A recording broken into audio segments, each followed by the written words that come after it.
This episode is for all you fellow procrastinators.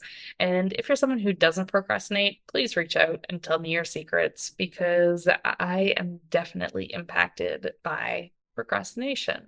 And in this episode, I'm joined by Pam, Ashleigh, and Sam, and they very openly explore their own relationship and edges around procrastination. Once a month, I host these Get Curious episodes where my intention is to support you, the listener, and the people on the call to explore their patterns. And in this episode, I actually do something slightly different. Usually, I follow my principles that you can learn about through my experiential guide. But in this episode, I actually invite us to explore using some different practices, some different tools, some different explorations. So, what I want to invite you to do is come along for the ride, explore your own edges, discover what it is you learn about your relationship with procrastination, while also having a little bit of a dip into understanding your relationships with shoulds, have tos, want tos, need tos. So, see where this episode takes you. Feel free to reach out if you have any questions and feel free to share your ahas. I look forward to hearing what you learn through your explorations around procrastination.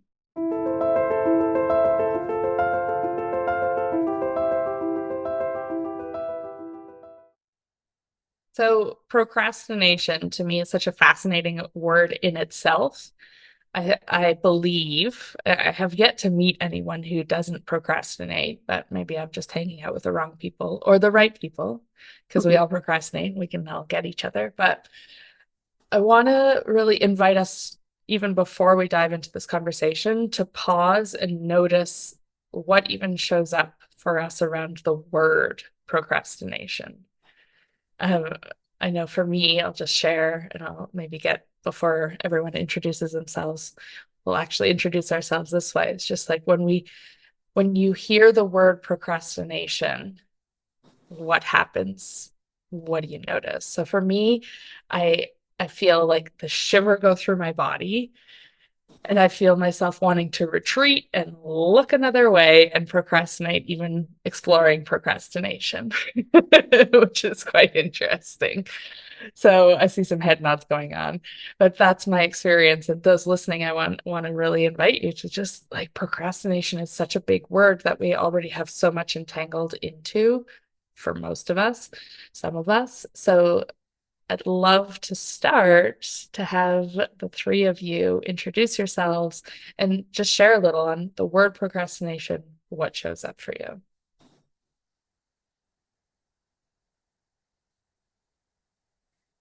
I'll start. Um, I have always been a person let's call it my past pattern, who left everything to the last minute. And that could have been because I filled my schedule with so much stuff that I would say yes to everything and not really think about the time that it would take and what else had to be done. So I didn't have like kind of a future forward planning mind. And I left everything to the last minute. And I definitely prioritized my social life ahead of my duties, kind of thing. I had this real need to be around people and say yes all the time. Um, and that last minute thing became the kind of motivator I needed to get it done. And it became like a rush, Mhm. kind of an addictive rush. Right. So you're sharing a little bit about your relationship with procrastination and how it showed up in your life, at least it did in the past. How about in this moment when you even just think the word procrastination? What happens in your physiology? What happens in your experience? What do you sense even just with the word in this moment? And I'll get you to also share your name. Hi, my name's Pam. Yes. Um, So how about in this moment, Pam? uh, in this moment, when I think about procrastination, there's a little bit of self abuse going on. How are you noticing that? That shows up as kind of a mental picture of what I need to get done and what I want to do, Mm. and a big gap between the two. I like it. I like it already. So it's, and this is why I love to just pause and think of a word. And today we're using procrastination because it gives us so much information and how we relate to the word. So what you're describing, Pam, is like, okay, here's this mental picture of all the things on the list, and then this, how I'm experiencing it at least, is this then the redirect towards the things I want to do. And even how you're describing it to me feels like, okay, here's this one experience, this, I like to call them vortexes, or this one vortex, and then you have the shiny object. I want to do this over here, and there's this gap in between. And to me, there's even a felt sense of that. It's like over here, I'm pointing to my left, is like this busyness and this chaos. Over to here to my right, it feels spacious and abundant, and there's this space in between. That's how I'm experiencing what you're sharing. So why I name that is because here we can explore that experience instead of the details of how we procrastinate and why we procrastinate, right? So I just wanted to point that out as like Mm. the juiciness that comes through the experience we're having versus the details of what we see ourselves in within our patterning. So we might go there in a bit. I don't know if what I described matches your experience, Pam, but that's how I'm picking up on it. Yeah, I think that's a really good match, Cool. of the bridging the gap and how, yeah, Yeah. good place So to can start. you see how you're even like pulling back into the details of wanting to understand how to Yeah. bridge the gap versus, oh, wait, let's come back and just experience the gap. Okay. So, yeah. And we'll go there in a sec, but I wanted to name that because that was a perfect Mhm. place where I could show everyone the difference in between the details versus the experience. Okay. Thanks. Great. Thank you. All right. Who's next? I'll go. Um, Hi everyone, I'm Sam, coming out of Utah. And today, when I'm thinking, and I've been thinking about this podcast all day, just kind of getting curious before we were on here. And yeah, what I noticed in my body, it's like two like tight tension strings, like alongside my spine. And it just feels like it's just like so tight and almost kind of pulling me away from like the thing I need to be doing. Being like, okay, I'm gonna like go look over here now, and just similar to what Nicole was saying. Um, it's definitely it's interesting because I feel like my relationship with procrastination, it sometimes can be so helpful as I'm a creative. So sometimes I use procrastination as a tool to like push me into more creative thinking. But other times when it's not for creative stuff, it makes me so uncomfortable. That contrast of not wanting to do all the things and the feeling of all the things being building up, building up, building up, and being so Yeah. Or much. even like I was thinking, I won't clean my living room until I know my friends are on their way. And I can get it done like that. And I can, it's a superpower. Um, but yeah, it's such an interesting piece because it can be so helpful and yet it can be so crippling at the same time. Yeah, totally. Yeah, that feeling I'm sure we're all familiar with of when we procrastinate, we somehow drop into flow state because it has to happen. There's something that we get out of our own way and we drop into that flow state and we just do it and we go. And it's pretty powerful, especially as a creative. I know when I filmed my um first round of Expand, which is part of what Discover is, what two of my programs, my very first round of filming it, I gave myself a month. Like every month there's a new module. When did I film it? The 2, 3 nights before it had to be done. And it's like what I said made total sense. And sometimes I look back at those videos and I'm like, how wow, I was smarter than I thought even then. But it's because we drop into that flow state so beautifully in those last minute pieces. So yeah, it's pretty powerful, Yeah. even though it's annoying. Anything else you want to add, Sam? Um, I mean, I'm having a lot of thoughts, but I think those will come out as we continue discussing. So I think Cool. that's pretty much where I'm at. Awesome. And I'm Ashley, and I'm definitely resonating with so much of what everyone is sharing. And I find myself when I think of the word, like when you first said, think of the word procrastination, like right away, like shame just like popped into my head of being like, I'm ashamed that I have that as like my main quality. Like I say it a lot to people. I'm like, oh, just in procrastination station again. Like here I am. And I say that quite often. And for me, like, in my body, it more feels like a curling in and like hiding away from it. Like whatever the task or thing that I need to get done is just right there, but I'm just going to like curl up and hide myself from it. And it's just going to like grow and get bigger and I can feel it there, but I just want to. And then that to me leads into a lot of like functional freeze kind of, which does play into like what you were saying, Nicole, that I, when the time comes, I will hit that flow state, but it's almost like everything that's like tightened in me before that is like Sam said, just so uncomfortable until I hit that flow state place with it. Yeah. I love that all three of you, and myself included, because I experienced this as well, we all have this experience of turning away from. And because I, in my notes, wrote down that this is one of the things I wanted to explore, whether it showed up or not, just to invite people into, because I find it so common. Like it's like we literally are turning away from the thing that we are should do, need to do, maybe even want to do. It can be entangled with a lot of things. So I want to almost explore that first because it showed up for everyone here.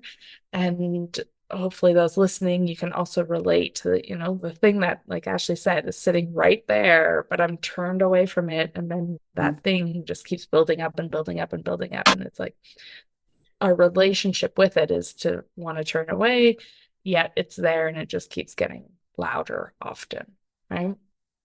Um, so I want to explore that a little bit. And then I also want to explore our relationship with the shoulds and the have tos and even the want tos or the need tos. There's lots that can be entangled in that. So that's kind of how I'm thinking we're going to explore today.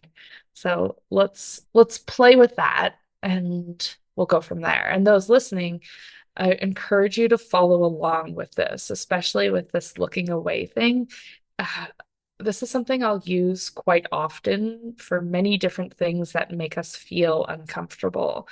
In this context, we're using the thing we're procrastinating from, but this can be also really powerful to use with situations like a person that I feel really uncomfortable around. It can be a way to explore anything that feels uncomfortable in a way where we're titrating towards it, where we're playing with what Pam described as that gap in between. We're kind of playing with that space in between instead of going straight to the thing that makes us uncomfortable.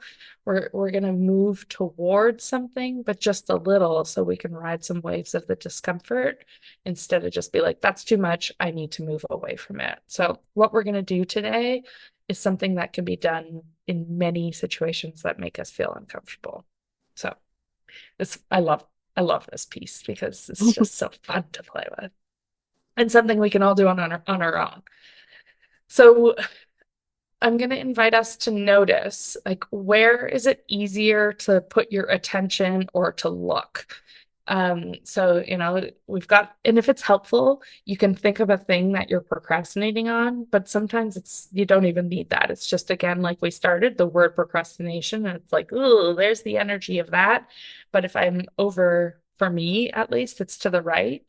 For me, in this moment at least, it's like, oh, to the right feels expansive and spacious, and to the left has this like buzzing energy that I am avoiding looking at or experiencing.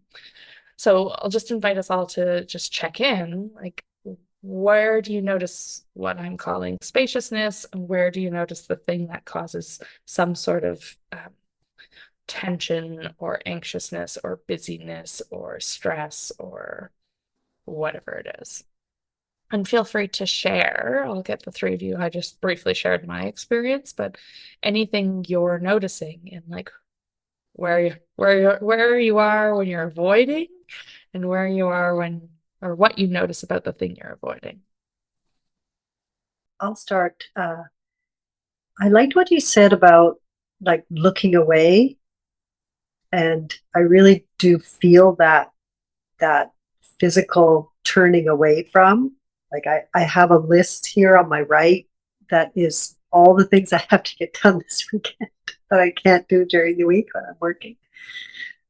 But over on my left, I've got a plant and a mirror and my patio, you know, and it's like I I have those. I have to look away from it because I otherwise it's. Um, but I notice myself doing that, and that's where I've become kind of in conflict Mm-hmm. with myself. So that's the bridge, that's the gap in between. Is there's to the left, you can notice the patio, the plants. To me, you even get a little taller, your voice changes, there's more periphery to the left. Yeah. And then there's to the right, the list. And to me, it feels like shrinking. Like even as I'm describing you, my voice is changing, right? Yeah. And you're aware then of the conflict of these two realities in a way. Yeah, right. Anyone else want to share their experience? Yeah, I mean, I think it's kind of funny. My open space is to the right, and my like very closed off, like I want to avoid that is to the left. Um, and I was asking myself, like, why do I feel that way? Because also one of the things I'm procrastinating is like cleaning out my closets and going through a bunch of my clothes just for a big purge. And to the right is my closet. So I'm like, oh, am I actually turning towards it? But then the idea of actually doing it, it just makes me want to turn further to the right and like go towards the door. I like it. And this is where we're playing a little in uh I don't know what words to use here, but let's just say the energetic realms. We're just playing with, just like the idea of procrastination brings on an experience. When we bring things more into the third dimension, and it's like, oh, there's the list or there's the closet, then we might have a different relationship to what's happening or a different experience compared to when we're just thinking about something. Right. But it's still the same experience. It's still the turning away. Yeah, and it almost feels like turning away and lifting up. So everything I have to do is like very, I don't want to call it grounded because maybe some of those things aren't necessarily grounded, but I just want to like float away Mm-hmm. and not focus on reality, I guess. Cool. I like it. I like it. So the difference in between, like for Pamela, it's more, okay, to the left, there's that spaciousness, to the right, there's the contraction. Whereas what Sam's describing is more like, oh, floating up is like, I get to be in this space. And going down is more the heaviness, the the to-dos, the all of that kind of lives in that space. So the up versus down versus left versus right. Yeah. Cool. Yeah, I find all that so interesting. Like I can like put myself in all those scenarios, but then as I'm thinking about it for myself, I'm like mine, like I almost feel like a spring. Like I want to get really low, really tight, really like still turned away, but hidden from it at the same time. And like for me, that often looks like like a doom scroll on my phone or something to like completely just shut out everything.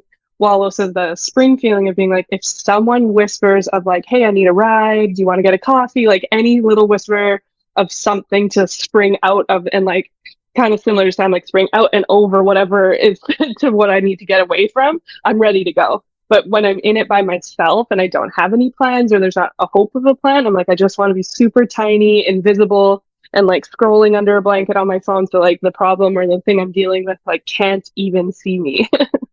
I love it. I love it.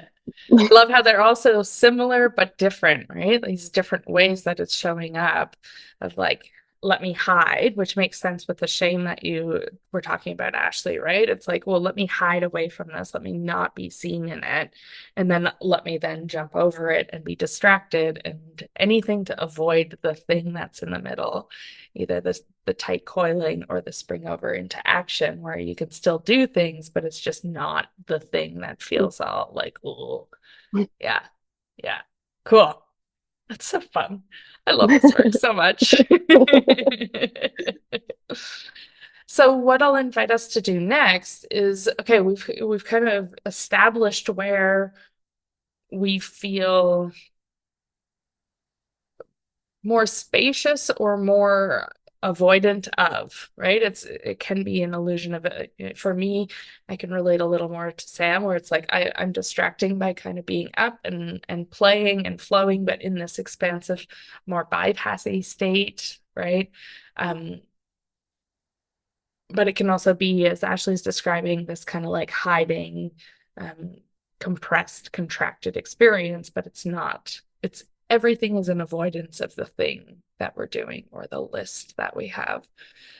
So, what I'll invite us to do next is notice what happens at the idea of moving, and we're not actually doing it, just the idea of moving closer to the thing that we're avoiding.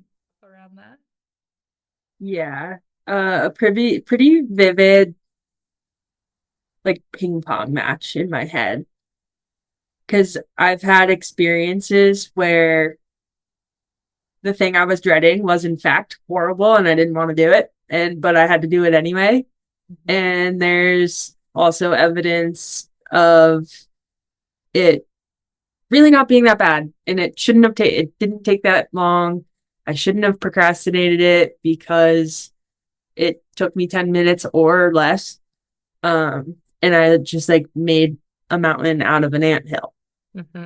Um, so when prompted to like think about getting closer, it's kind of that like, which experience is it going to be out of all of the ones that I've already had?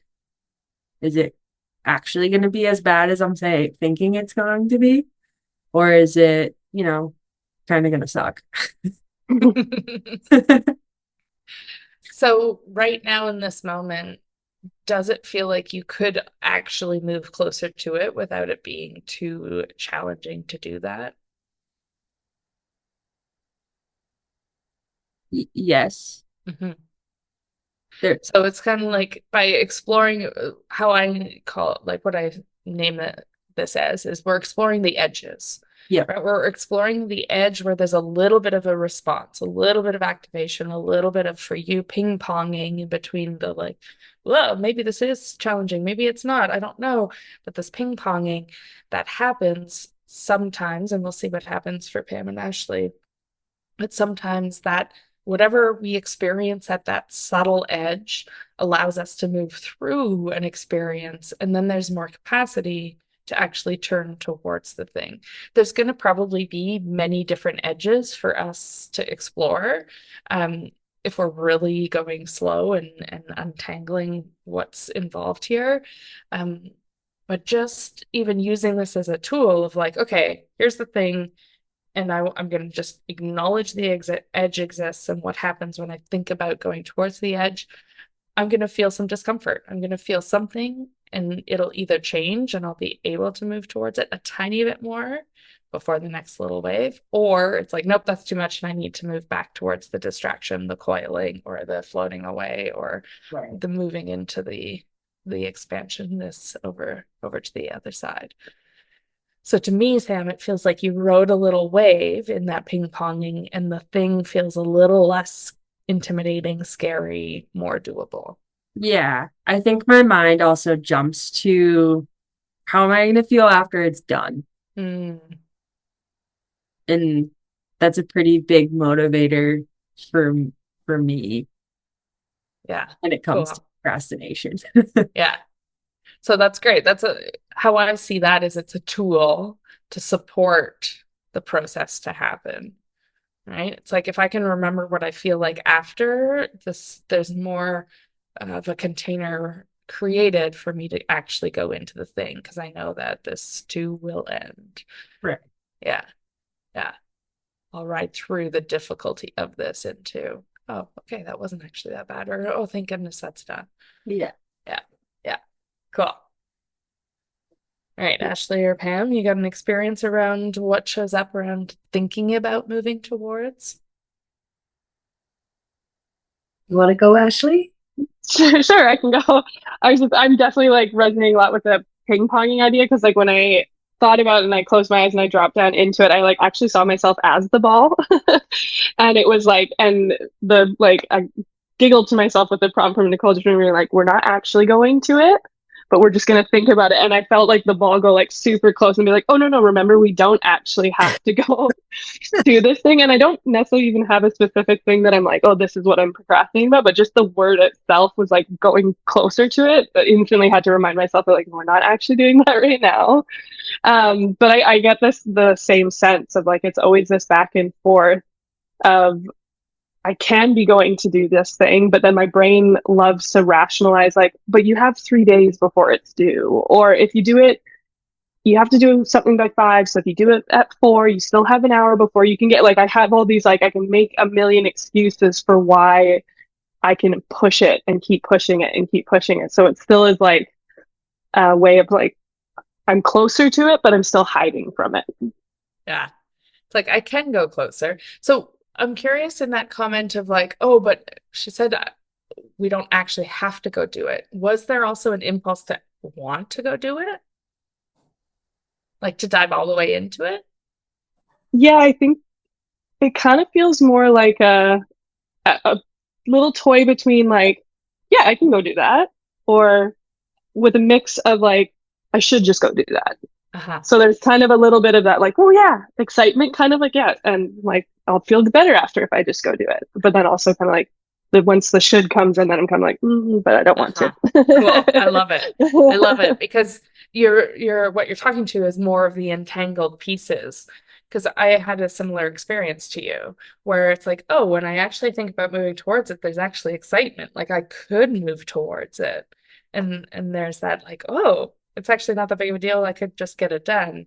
And then in come the other pieces of like, oh, but I have more time. I could wait. I could do something else. So almost what I'm hearing in that is more awareness of a choice point of like, oh, there's this window where I could move towards, and then the shoulds or the have tos kind of get entangled and pull me back towards the coil or to pull me.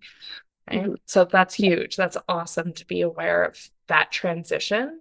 So to me, one of the things I love to explore are patterns and how they unfold. And what you just described is like there's the, excitement, interest, wanting to do something, and then the entanglement of, oh, wait, but no, I should, or timelines and, all these other things. And then that pulls you back out.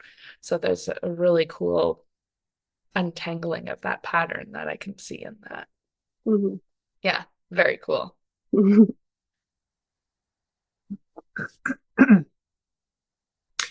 Uh, for me, when I thought about moving towards my to-do list, I actually had the experience of bringing my little garden with me, my little garden as a resource.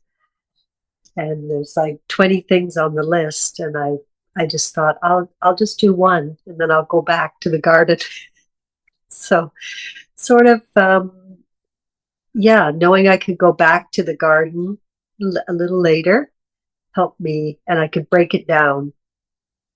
This has been a strategy I've been learning. Mhm. more so than, this is relatively new for me. Just as like I can do one and the other 19, I'll do one of those later kind of thing. But kind of that I can move between these two spaces um, when I want to. Cool. Yeah. So, what I want to point out in that brilliance, and it's similar to Sam's, right? Where it's one piece that Sam shared, where it's like, well, if I think about when I'm done and how good that will feel, it's a similar experience here, right? Right? Where it's a strategy we're putting into place of like, oh, well, I'll do this and then I can experience this after, or I can use this as a resource, or um, it's a really brilliant way to work with something like procrastination through a strategy. Okay. I want to also just differentiate the strategy from us actually riding a wave and having the to-do list or the thing that we're procrastinating on, our relationship with it change. That those are two separate things. They're both really important. Strategies are really important and things we want to play with. And we want to also play with how do we change our relationship with the things that we're procrastinating on, right? Does that make sense, Pam? To just differentiate that? Yeah, yeah. Yeah. Actually, that was very powerful um, because I was still looking at getting the thing getting done. I was still looking at that as hard. Mm-hmm. Mm-hmm. Yeah. So instead, for a moment, notice how your body's turned a little to the right towards your list. Can you feel that? Yeah, but my Okay. arms are crossed. Yes, exactly. So this is another way for those that are having a harder time with this. Not saying you're having a harder time with it, Pam, but I'm just going to guide you through something, Sure. and everyone listening can all do the same thing.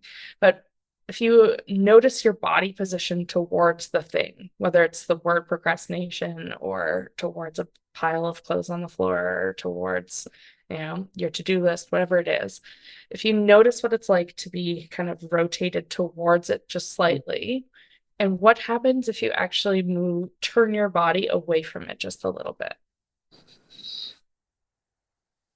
I feel better. How do you know you feel better? I just am much more relaxed here. Huh. Yeah. And what I see is spacious and there's depth. There's depth to it. Yeah. And your Depth and breathing's width. different, your arms Yeah. uncrossed. Yeah. Yeah. So now, without such a big turn, you're just going to think about turning a little more to the right, but just like half an inch until you find the edge where it's not as nice of a feeling. Can you find that? Do I turn physically?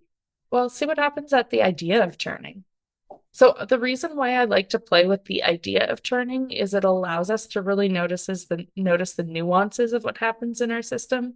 When we make a big physical change, we jump through a lot of really important information. So sometimes just the idea or playing within the realm of imagination, we can really titrate towards like, where is it exactly where something changes within me? So if you were to turn a little more to your left again, you'll notice more spacious, just even the idea of left, Yeah. right? And that's one thing we can do is we can move away, we can move towards. We can really notice the difference of like, oh, here I feel spaciousness and like, oh, my arms feel fluid, my breathing's great. And here it's like, okay, I'm just gonna go back and forth in between the two. That's one way. And then what I'm inviting Pam to do here is really notice the nuances of like, where does it actually change or it becomes slightly uncomfortable? So I'm kind of sharing two different things that we can do with this.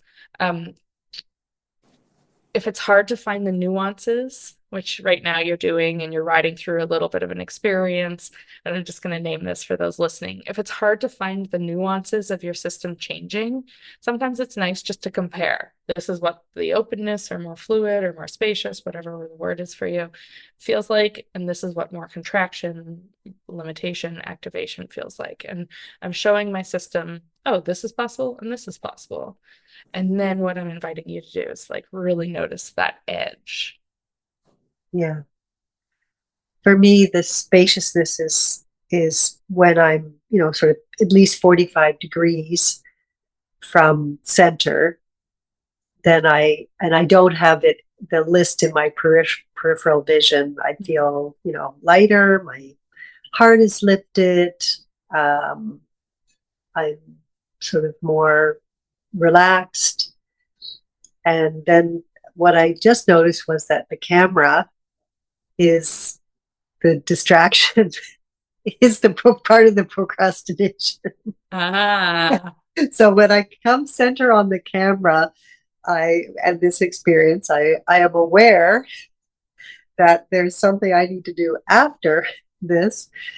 Um, and so the center point is where I then sort of become uncomfortable because I I know what's after this.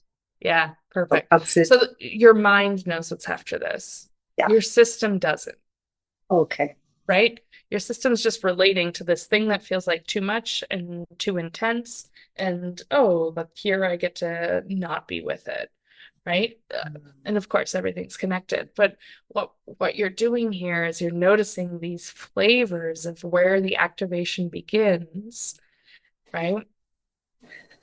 To actually be in the activation a little and ride through the wave of it or not. Sometimes it's like too much and I need to go back to distracting or moving away from the experience. But to me, it feels like there's some activation happening in the system. The heart rate feels like it's increased slightly.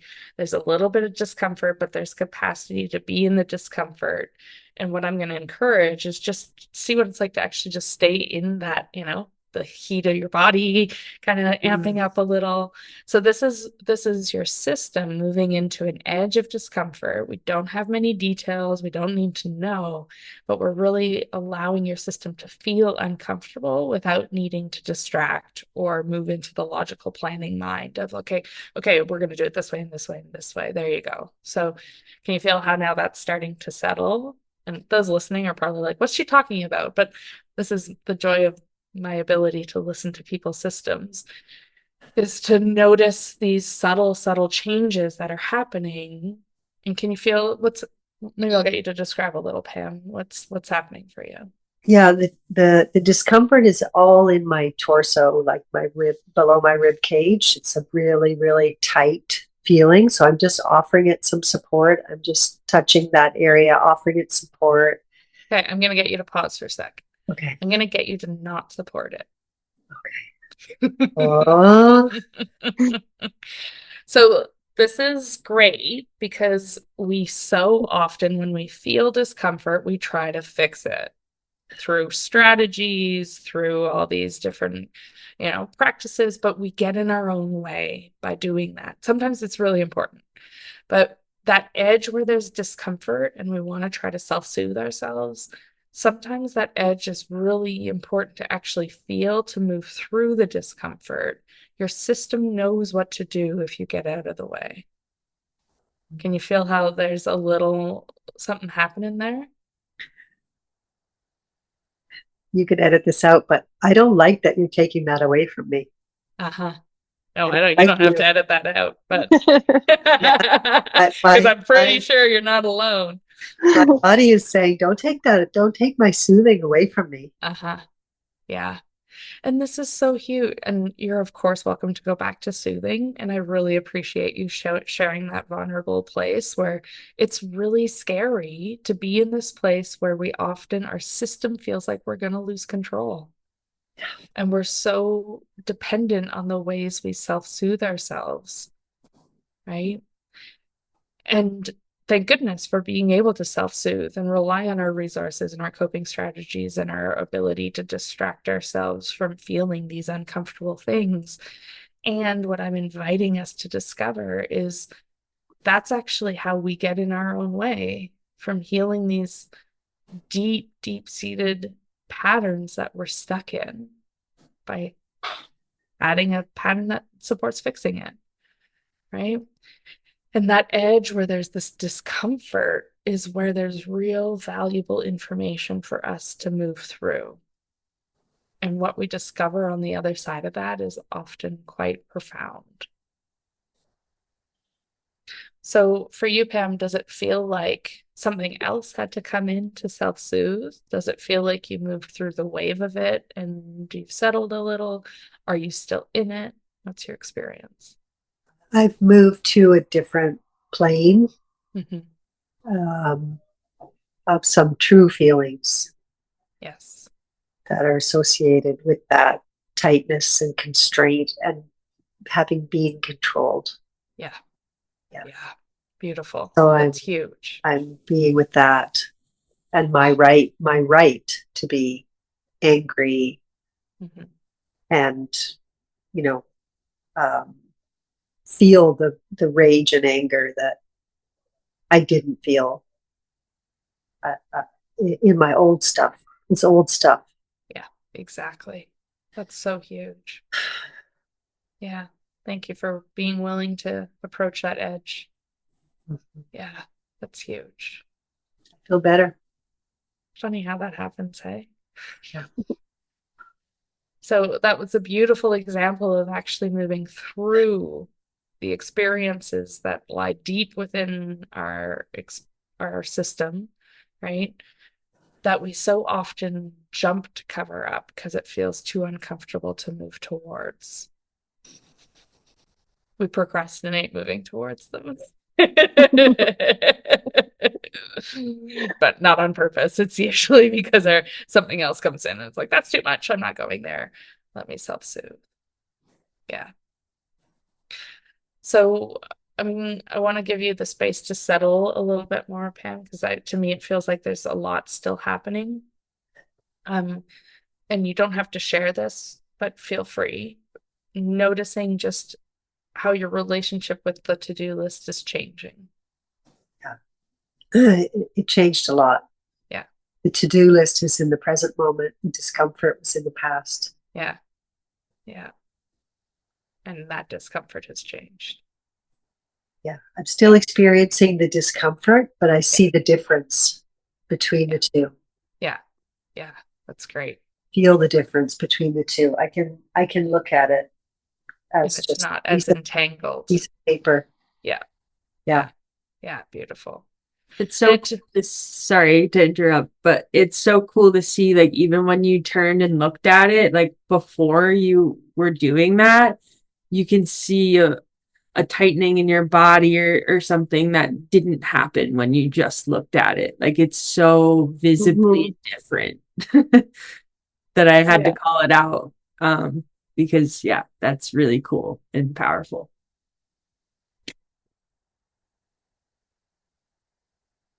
oh yeah. So, if that feels like enough, Pam, because there's already a lot happening, because I can feel there's still some integration happening in your system and the rewiring of the untangling that just happened and all that and the piecing together. If any of these questions feel like they're adding on to what you're experiencing and it feels like too much, you don't have to go there. Okay. Let this integrate. Where I want to go next is to speak a little to the shoulds and the have tos and even the want tos. Because I feel like that's very much entangled in this. Right. And there's so many other things we could do to explore procrastination. But this to me, just this idea of moving towards and away to find the edges, to ride through any discomfort, to just at least build a different relationship with the things we're procrastinating with. It's one way we can explore. Um, this call is or this episode of getting curious about our patterns is very different than how I have in the past guided these explorations. Usually I'm working more at like, how does the pattern unfold? What's at the core of the pattern? How do we feel towards the pattern? And I just want to name that because that is another way you could explore procrastination, and you could use the experiential guide to help you explore that way. I want to explore how we're exploring and continue this with understanding more of our relationships with have tos, shoulds, want tos, all of that. So, let's do. I'm drawn first to do a little check-in. Where's everyone at, and how, having witnessed Pam and having already explored your own edges, that alone is already a lot.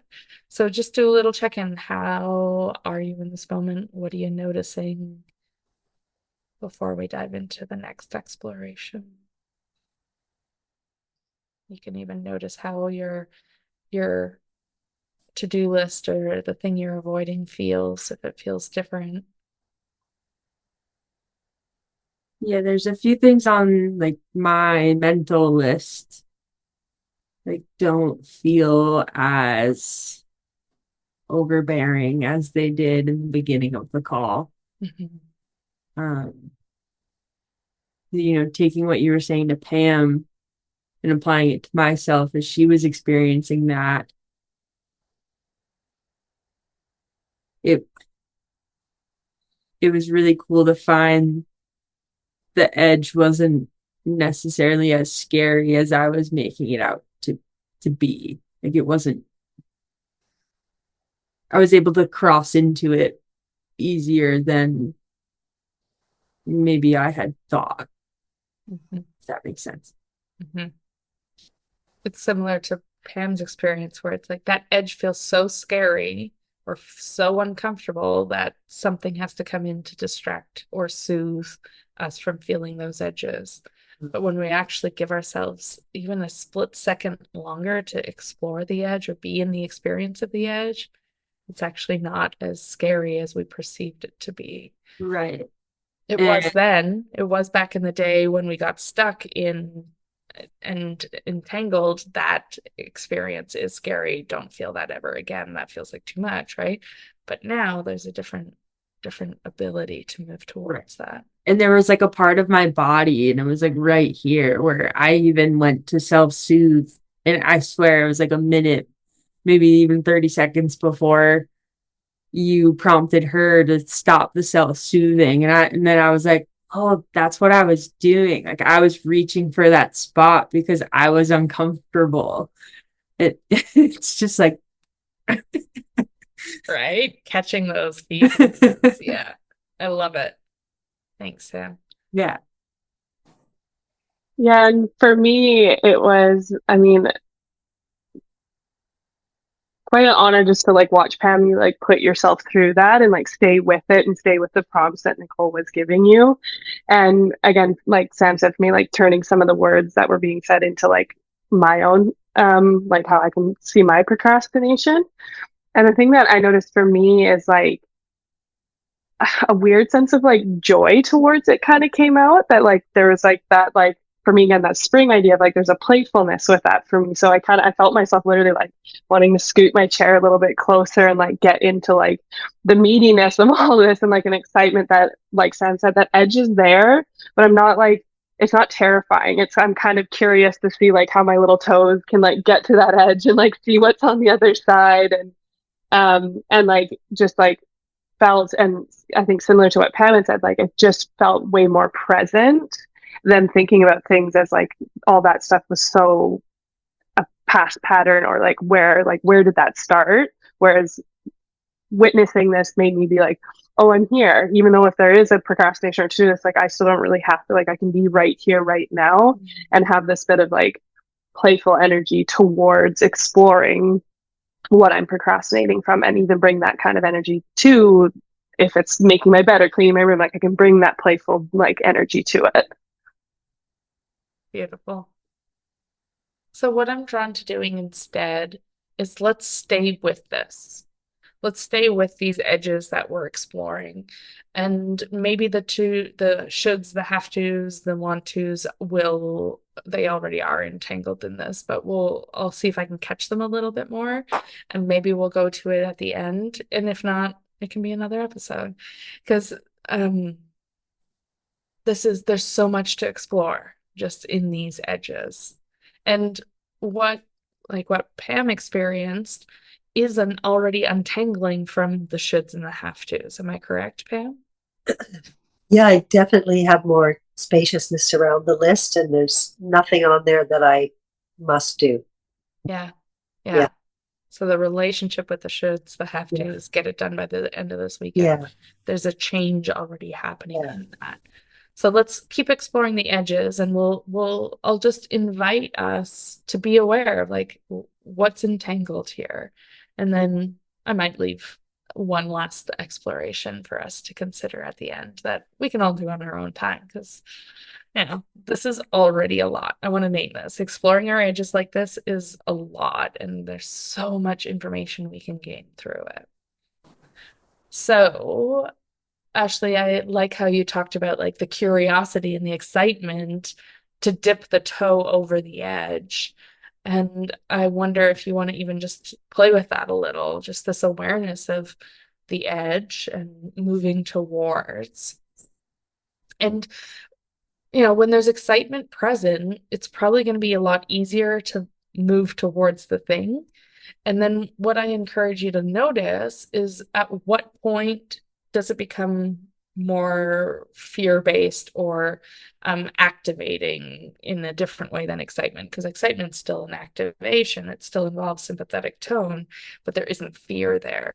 So what we're looking for is where's the break again, where it's like, nope, this feels like too much now. And it might be that that's not even there anymore. We'll see. Yeah, for me, like thinking of the dipping my toes and like all of a sudden with this edge, it's less of an edge and there's almost like um a lake that's like met up with it. So there's like a ease, a comfort into stepping off the edge. And so for me, it like again that joy is there. I'm excited to jump into the water. And then I can feel myself get to like my knees. And then that's kind of, there's a bit of a hesitation of wanting to go a little further. It's almost like, okay, cool. Got the knees wet. We jumped in the water a little bit, had a little splash. Like, let's go and like wrap up in a towel again and like get a little cozy. Beautiful. Yeah. So this is where we get to explore next, right? We're constantly exploring the edges, because every place where there's an edge, there's something either entangled or some sort of information missing that we want to explore. So, um, Sam, where are you at? Where are you at with your edge? Can you find your edge? Yeah, and it's been interesting because like there's a few tasks on my list where I can see like there's more excitement and it's easier get into. And then there's like almost a fear for one in particular, that there is more fear around. And it's not necessarily the fear of doing the task. It's the fear of procrastinating to the point where it's too late. Hmm. Uh, and I'll just name it because it sounds so silly. We're in a rental. Last year was our first year in here, and there is a peach tree outside. So cool. And it produces so much fruit. My partner and I had no idea what we were in for when these peaches started dropping. It took over the yard for like a month. And I have this awesome mini Australian Shepherd. Shout outs to Blue. But he started eating the peaches. And then the peaches started to go bad. And then, I get wrapped up in the story of like what we were caught into last year and totally caught off guard. But we have been saying it all summer. We need to prune the peach tree so we don't have as many peaches. Like we need to get ahead of it. And we still haven't done it. And there is that fear and the edge of, am I going to procrastinate longer than nature is going to drop those peaches. Because there is really like, we kind of know when they started to like, fruit and ripen. So there is an aspect of like unknown versus like I can clean my closet at any time. Like doesn't matter. But that really has like a finite time where it's going to become a bigger problem. And yeah, that edge is a lot bigger. And as you can see, I was getting very wrapped up in the story of it. Yeah. Which, we like stories too. Yeah. So it's a slightly different exploration that I would do there, right? I would notice the difference in between the procrastination and the fear, because the fear feels different, Yeah. right? And there's something I'd be interested in is in the fear of doing the thing, what puts the brakes on all of it? What puts the brakes on, how do I want to describe that? Yeah, what puts the procrastination on that trumps, how does the procrastination trump the fear? Like that duo, that dynamic is Yeah. something that I would explore. See what I mean? Yeah. And I feel like there's pushback from both.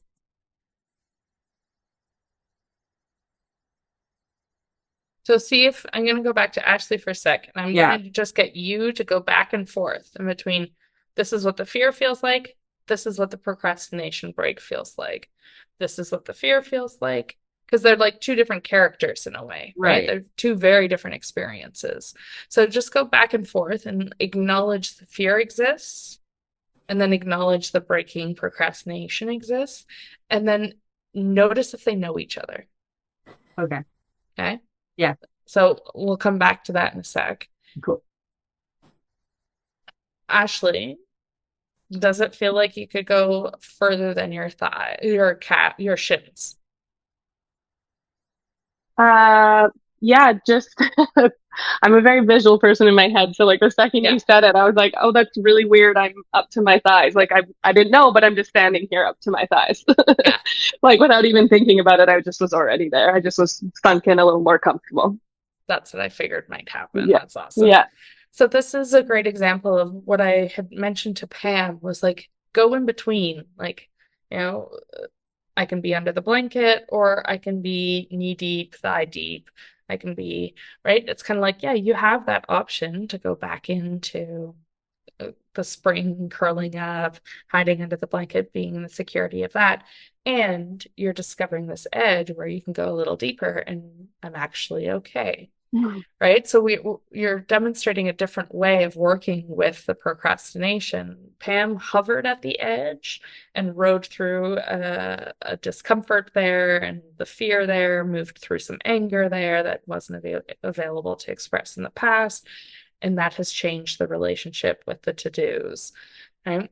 What you're doing is kind of showing your system, like, yeah, you can do this, and this isn't as gnarly as we thought it was. We're actually okay to stand thigh deep, and maybe I want to stand a little deeper. And sometimes that can be helpful to do both of like shift in between and then find the edge and hang out at the edge. Because my guess is you might be able to move closer and closer into, the depth of the water without it being too uncomfortable. Hmm. I Yeah, I feel that like it as you're talking, like it's just a weird sensation to feel like I can almost feel like the level of the water rising on my body Yeah. with a whisper of I don't know if it should, but it's more like okay, there's this fun and excitement and like we're just slipping into the water. When it comes to actually the task at hand, will I follow through with it? Uh-huh. So there's That's that. where the should comes in. Yeah, like I'm feeling more comfortable with like like floating out to that edge and being comfortable as the water rises. But there's that, yeah, like once it's there and I'm right there with it, am I going to just be like, cool, touched it, and then go back, or will Yeah. I sit with it? Yeah. Yeah, exactly. So for a moment, because it's fun to weave in the shoulds and the want tos, and Sam, this might apply to you too, because it feels like you've kind of unwoven a few things there. So let's play a little in this edge where it's like, because I can relate to what you're sharing, Ashleigh, where there's the excitement to do the thing, and it's like, okay, yeah, I want to, but there's still something entangled in the history, in the relationship with shoulds and have tos. So let's explore, and Pam, see if any of this lands for you too. Let's explore the word I should and what happens in your experience around I should. For me, there's a bit of a cringing, there's a bit of like even disgust that shows up, like I feel something in my mouth. Um, there's this want to retreat, similar to what you were describing, Ashleigh. Um, there's also a little bit of shame in it for me, the shame in the should. Have to feels very different. So I'll stop there. Anyone else want to share the should experience around shoulds? For me, should is there's a tightness in my chest, and I'm still experiencing the tightness around my waist um, from before. But in terms of, I feel like I can walk around in the world or be in the river with that. It's like that's just the experience of my body discharging or feeling through that. But should, and I have a new relationship with the word should. It kind of, it's kind of doesn't land as an obligation the way it used to for me. Mm. Like if something's on my list, it's on my list for a reason. And if I decide to take it off my list, I'll take it off my list. Well, Um, there's but choice in the should. when you say I should, and I sort of receive that, I'm, yeah, that it would be shame or that I'm, whatever it is obligation, and obligation feels like tightness and, yeah, control. That's my Beautiful. relationship with the word I like should. it. Yeah. Thank you. It's actually like really interesting. I found myself getting angry. There's a lot of like resistance and pushback to the word should, like don't tell me what to do kind of energy.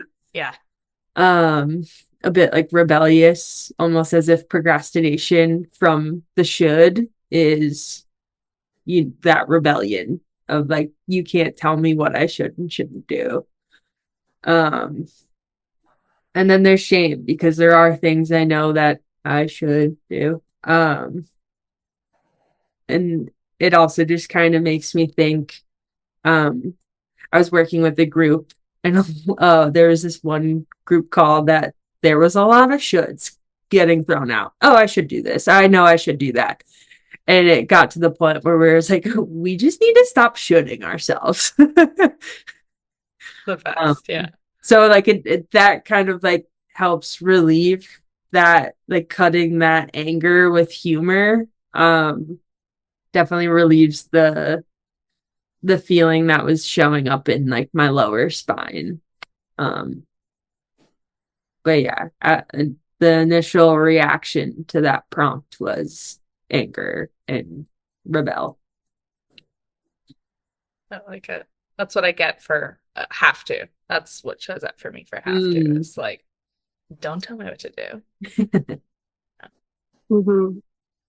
Yeah, I'm noticing the little bit of like trying to separate should from have to, because I feel similar that there's definitely a bit more of, yeah, the like backup, like anger, like don't tell me what to do. But with the should, there's more of like, yeah, like a rebellion, like a brattiness with it that I kind of think is like, I more see it as I'm internally responding to it more with like a humor. Like I'm a middle child. I'm a Taurus. I'm the brattiest brat on the planet. And I just kind of respond with that. I'm like, okay, should me if you want to. Like, let's see how that goes for you, kind of. Whereas, yeah, the have to is definitely more of like an anger place and a more of like, I'm going to stand my ground and say something back to you. That's so interesting because my interpretation of have to is more of like an urgency in a sense of like, I guess it's different if someone were to tell me you have to do that, but that's not where I initially go to. It's more so like I have to do this, and it feels a bit more empowered and like kind of shifting the verbiage from I have to I get to. And Mm. that's something that I guess I've worked on for a while now. So I don't know if I have has the same kind of grip on me as I should. Cool. How about you, Pam? How's have to? Yeah, I practice the get to as well when I remember. So again, here's the strategy that Sam Yeah, and Pam are strategy. describing, right? Of like, Yeah. when is it a strategy or when is it actually your relationship with have to? And that's where sometimes just playing with the words and noticing your initial response, Mm. that gives you information in what the entanglement is with have tos versus then the strategies you put in place to navigate have tos or shoulds. Right. With have to, there's things that I absolutely do have to do. I'm moving. I have to set up new accounts. I don't like it. I'm not enjoying it. Those are details. It brings me back into tightness in my body and wanting to avoid um, some sadness. I don't have someone to help me or do it for me. Yeah, that I created this mess of responsibilities, and that doesn't feel nice.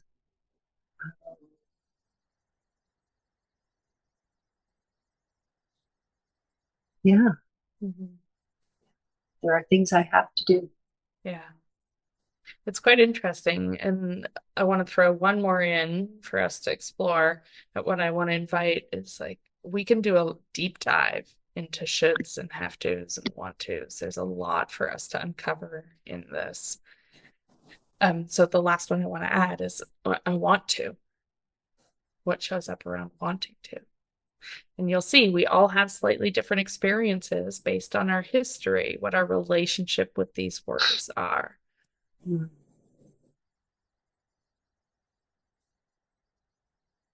What shows up for me right away in the I want to, I feel this like leaning forward in excitement and then this dampening of like, but I can't. Like because of the shoulds and the have tos. There's a overcoupling around I want to is equals how do I want to describe that? I want to, but I can't because first I have to, should, and have to in a way. It's kind of what shows up for me. So what's undercoupled or what's missing is the excitement in the want to and the spaciousness to do what I want to. I can find I want to through the don't tell me what to do. I'll do what I want, but that's more out of survival, protection, defiance. That's very different than the genuine excitement of I want to, and then the entanglements of no, but you should, and you have to do these other things. That's my initial in this moment response.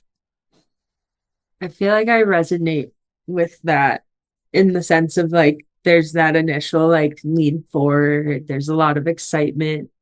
Um, I feel like mine kind of like goes a little further into into like this dreamland, and then there's a cloud that comes with the logic and the I should or I have to.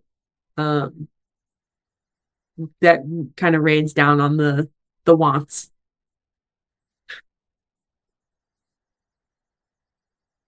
Mhm.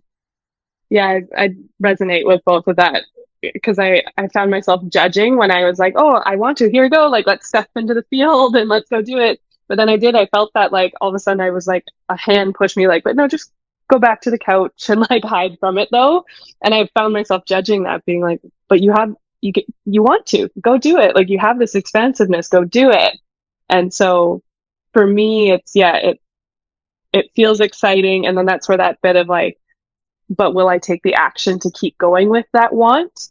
And then they're like, oh, let's just obviously being cozy and hiding out is like my safety zone. And it's like that, but you got close enough again. Let's just go back. Oh, I got some sadness and heartache.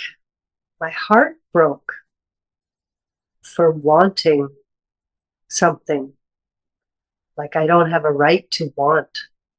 What I want is not as important as what I must do. And I think I'm not sure I ever knew or did things I wanted to do. Yeah, I'm not sure what I want. My heart broke. Can't explain that.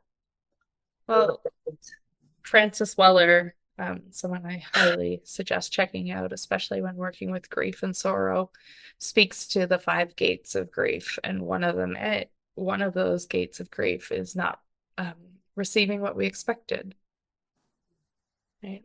And in this want to, in the expectation of wanting to do these things, but not having the opportunity to, not getting that space to be supported in the explorations of your wants, of your yeses, of your curiosities, which from a developmental perspective is so quickly dampened for many people, right? Like it's not okay to find your own expression. It's not okay to follow your impulses. It's you have to conform and fit into the box of this. So then the development and the following of our wants doesn't get to happen. So the grief of not receiving that space to be in our wants, of being in what we expected and have the right to experience as humans, the grief of that is very understandable. The heartbreak and heartache of that. Yeah. So what stands out to me in this exploration of the have tos and the shoulds and the wants is, especially in the want, I want to emphasize that beginning place, if it's available to us, what Pam described, it's like it was never there. I mean, maybe you can start to access it, Pam, but to just notice how small or big of a window the excitement can is, how big is that window of excitement before the dampener or the pushback or the nope comes in. So what we're doing here is we're seeing what's entangled in relationship to our wants, and we can see the genuine experience of wanting to and what that feels like. And then we're aware of when the coupling dynamics come in and when these pieces come in around, but you should and you have to. Right? That window into the excitement and into that move forward that we described and into that like, wait, I know what it feels like to want something. The more we can draw that out a little, create more space and inquire into what it feels like to have it even for a millisecond longer, it allows that knowing of what it feels like to be in our wants to evolve. And then we have more awareness of the shoulds and the have tos that are entangled in it that then often lead us into the procrastination or the hiding, the distracting, whatever it is. And we can do the same thing with shoulds and have tos because it's true. Like we do have to do some things to survive. So, what is have to without being entangled in the self-righteousness that some of us experienced, right? What does it feel like to just have to do something? And it's not entangled with this messiness that makes it all like oh, I don't want to do it though, or screw you, don't tell me what to do, right? There's this genuine have to. Like, I have to go to the bathroom. I have to take a shower. I have to brush my teeth. I have to eat. Like, things that really support us in being healthy human beings are have tos, right? I believe they're have tos.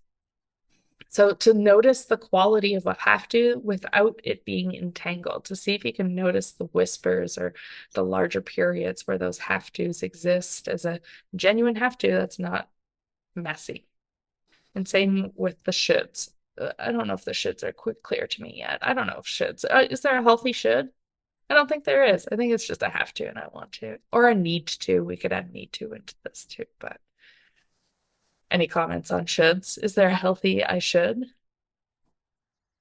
I feel like I should is more like an expectation. It's not, it's Not being met. no, exactly. Yeah. I use should in situations where I know I'm doing the wrong thing. Like I Right. went out the other night and I drank too much wine, and on that third glass of wine, I was going, I should not have another glass of wine. I'm going to do it anyway. So I should not drink too much wine. I know I'm doing it. That's I the like best it. should I like it. thing. I was like, for A today, choice point. yeah, yeah. The shoulds are Well, choice points. Yeah. With Yeah, potential I consequences. think the only time that like healthy shoulds come out, it's say I have a busy day and I'm like at my computer. The moment I look at the clock and I'm like, oh, I should eat, that's kind of the the pairing that it kind of I guess is intertwined with I need to or I have to eat. Yeah. Yeah. But it's So, more of like a reminder to myself versus like do it. yeah, it's the choice point of do I follow what I need to do or have to do, i.e., eat or not drink another glass of wine? Or should I not eat and keep working and keep plugging away at that? It's the choice point. Right. Yeah. Yeah. Oh, so many layers here. I love it. I like what Samantha said about healthy. A healthy should. Mm-hmm. Mm-hmm. Yeah. Yeah. That's also me trying to break a bad habit of not eating breakfast and lunch. Like I should be eating breakfast and lunch. I need to eat I need breakfast to and be. lunch. Yeah.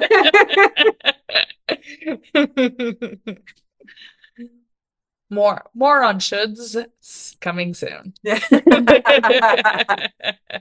could probably have an episode just on should. Oh yeah. Yeah, totally. Well, that was a lot of exploration. Thank you to all of you for, yeah, changing your relationship with your to-do list or your to-dos and being open to explore those edges. Hopefully those listening have a better sense of those edges and how to play with those edges as well as, yeah, just getting more curious around our relationships with shoulds and have tos and want tos, need tos. There's so much there for us to play with. So, anything else? Any of you want to still add? But just my takeaway from today is the exploration, the relationship with the thing I'm procrastinating with. I've never seen that perspective before. Mm-hmm, To meet that and to look at it, just to look at it. What is my relationship with this thing I'm procrastinating with? And the second thing was just not, postponing the self-soothing and and allowing that, you know, I might use the word movement, allowing that to pass through, or in the somatic experience world, like just allowing to touch, being with that experience that I couldn't have been with before. So thank you. Those are huge for me. yeah, my pleasure. Thanks. Thanks for recapping them too. Anything else want to be named or any takeaways want to be named? I think it was just really interesting And I feel like my exploration around this topic will continue after this to see like when it is time to do the thing I don't want to do, I will remember the what Pam just recapped in the don't soothe right away. Feel that feeling and, can you ride that wave? Can you come out the other end and do the task? Or are you going to pop out the other side and turn away and go find something that's more fun? And then also getting curious if I have that awareness of, I'm gonna do it later. Like, how does it feel to go do the thing that I'm having fun with? Is it actually fun? Good question. I like it. I like it. Yeah, it's been a really powerful and expansive conversation. So thank you all for sharing. Thank you. Yeah, Thank you, Nicole. my pleasure. My pleasure. Ashleigh, anything you still want to add or good to go? Yeah, I'm pretty good to go. Just kind of thinking what everyone had just finished off on the biggest thing for me, like that encompassed all those. Just that like sweet little pause before pushing back into procrastination or avoiding things, but that just sweet little pause just gives enough time to like quickly like ask those questions about like how I feel about that or things, and just give enough to separate some of the language as well in the shoulds and the have tos and the even the shame, and like just giving a little pause and space for it. It doesn't have to be long, but just enough pause to then push the edge a little farther. I appreciate you naming that pause because to me, that's the ongoing practice. Ongoing pausing and noticing. Where do we go from there? Awesome. Well, thank you so much to all of you for joining, and thanks to everyone listening. Here's to ongoingly exploring our relationship with procrastination. Thanks so much for listening. I hope that this episode has provided you with new perspectives and insights. And if you haven't already, head to my website to download the experiential guide. Until the next time, I invite you to continue to pause and notice.